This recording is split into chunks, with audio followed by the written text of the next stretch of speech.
अब्दुल्लाट येथील सुपुत्र डॉक्टर आशिष शिवाजी कदम यांची महाराष्ट्र वैद्यकीय आरोग्य सेवा गट अ संवर्गात वैद्यकीय अधिकारी गट अ पदावर नियुक्ती झाली आहे. त्यांची सैनिक टाकळी येथे नियुक्ती झाल्याने गावात आनंदाचे वातावरण आहे. या यशस्वी नियुक्तीनंतर डॉक्टर कदम यांचा सत्कार करण्यात आला.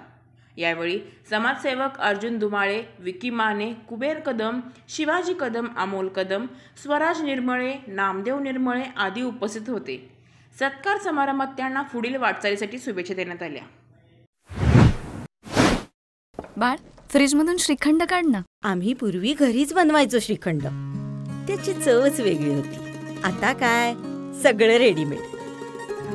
आजी, हे श्रीखंड खाऊन बघ. आज तुझ्या आईनं घरीच बनवलं की काय? हे आहे गोकुळचं श्रीखंड. अगदी जिभेवर रेंगाळणार. जिभेवरच नाही तर मनावरही रेंगाळणार. गोकुळ श्रीखंड, मनावर रेंगाळणार.